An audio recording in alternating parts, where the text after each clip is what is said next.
Hello बच्चों, let's read this question. The question says a ray passing through or directed towards center of curvature of a spherical mirror is reflected such that it trace back of its path because option first is it does not follow law of reflection. Second is angle of incidence is 0 degree. Third is center of curvature is midway between object and pole.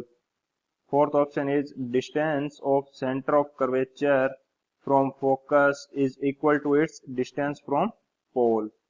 तो इस question के अंदर हमसे बोला गया है कि एक रे जो पास करती है सेंटर ऑफ कर्वेचर को, वो reflection after reflection from spherical mirror वापस अपने पाथ पे चली जाती है। ऐसा किस कारण से होता है? तो यदि बात की जाए की कंसेप्ट की, तो की कंसेप्ट इस क्वेश्चन के लिए क्या हो जाएगा? की कंसेप्ट की बात करते हैं।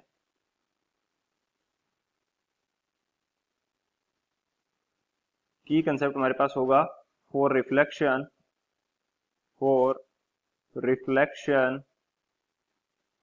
रिफ्लेक्शन के लिए क्या होता है? एंगल ऑफ इंसिडेंस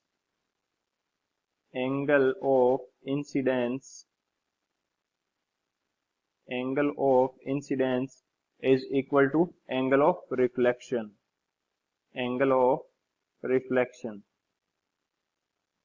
यानी कि रिफ्लेक्शन की कंडीशन के अंदर जो इंसिडेंस एंगल होता है वो रिफ्लेक्शन एंगल के इक्वल होता है। ये हमारे पास है की कंसेप्ट। इस की कंसेप्ट की हेल्प से हम लोग इस क्वेश्चन को सॉल्व करेंगे। अब यदि बात की जाए सॉल्यूशन की, तो सॉल्यूशन हमारे पास क्या होगा? हमें दिया है कि एक स्फेरिकल मिरर है। यदि मैं यहाँ पे बनाना चाहूँ एक स्फेरिकल मिरर, एंड ये इसकी क्या है? Principal axis. ये इसकी प्रिंसिपल एक्सिस है, एंड ये हमारे पास क्या है? स्फेरिकल मिरर है।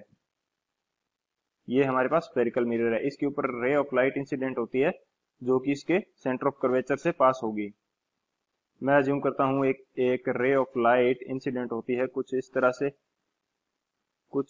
से एक सेंटर ऑफ कर्वेचर से जाती हुई एक रे इंसिडेंट होती है। ये इसका क्या है? सेंटर ऑफ कर्वेचर, एंड वापस रिफ्लेक्ट हो जाती है कुछ इस तरह से। तो हमारे पास अकॉर्डिंग टू की कंसेप्ट जो एंगल ऑफ इंसिडेंस आई होगा, इसकी वैल्यू किसके इक्वल होगी? आर के इक्वल। एंड जो हमारे पास इस कंडीशन के अंदर जो आर है, आर की वैल्यू हमारे पास क्या है? 0 है। क्यों? क्योंकि रे उसी पाथ पे जा रही है, इसने कोई भी चेंज किया ही नहीं है, यानी कि कोई भी एंगल जनरेट नहीं किया इसने नॉर्मल के साथ। तो आर की वैल्यू हमारे पास क्या है? 0। तो आर की वैल्यू 0 है, तो हमारे पास इंसिडेंस एंगल की वैल्यू भी कितनी हो जाएगी? 0 हो जाएगी, क्योंकि जो आई की वैल्यू होती है वो रिफ्लेक्शन एंगल आर के इक्वल होती है। तो हमारा जो इस क्वेश्चन के लिए आंसर हो जाएगा, ऑप्शंस की बात की जाए तो option B, angle of incidence is 0।